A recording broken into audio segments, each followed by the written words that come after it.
ada yang suka konsumsi makanan asin, hati-hati nanti terkena hipertensi.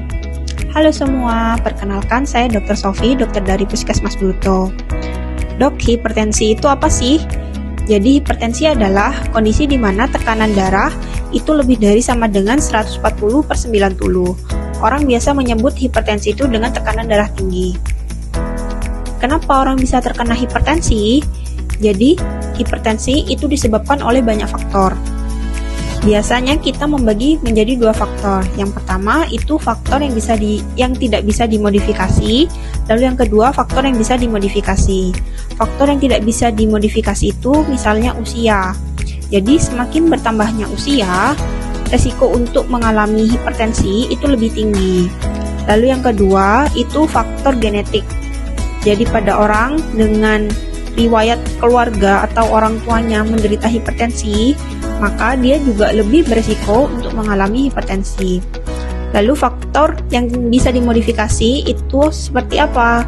Jadi misal orang-orang dengan berat badan berlebih, lalu orang dengan kebiasaan konsumsi garam yang tinggi atau berlebih, orang yang kebiasaan dengan konsumsi makanan-makanan yang berlemak, kurang aktivitas fisik, konsumsi alkohol atau zat karsinogenik yang lainnya, terus merokok. Nah, apa sih tanda orang yang sudah terkena hipertensi? Jadi hipertensi ini juga disebut dengan silent killer atau penyakit yang diam-diam mematikan. Kenapa?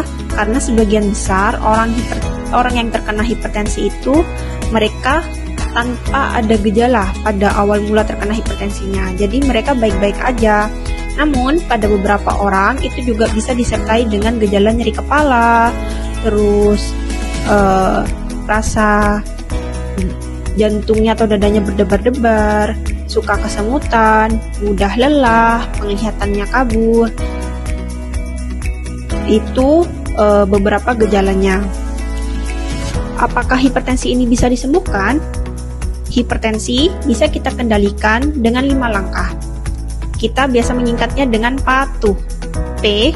Periksa kesehatan secara rutin dan ikuti anjuran dokter. Jadi disarankan setidaknya paling sedikit itu 1 bulan sekali memeriksakan tekanan darahnya. Lalu A.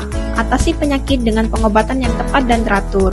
Jadi untuk orang-orang yang tekanan darahnya sudah sangat tinggi, apalagi sudah disertai komplikasi, misal sudah ada penyakit jantung, terus misalnya sudah pernah sampai stroke, matanya buram, atau gangguan penglihatan, bisa gagal ginjal, itu sangat disarankan untuk konsumsi obat-obat hipertensi setiap hari.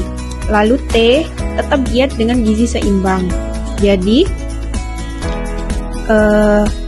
pasien dengan hipertensi juga harus mengonsumsi makanan-makanan yang seperti buah-buahan, sayur-sayuran, karbohidrat itu tetap diperlukan. Namun pada konsumsi garamnya itu yang harus dibatasi. Jadi setidaknya untuk konsumsi garamnya itu maksimal 1 sendok per hari. Lalu U, upayakan aktivitas fisik dengan aman.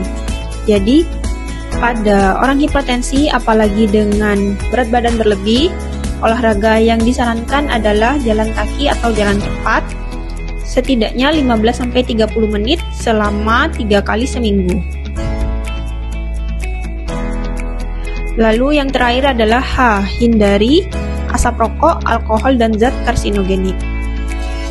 Mari kita cegah komplikasi hipertensi dengan rutin berobat ke Puskesmas Buluto.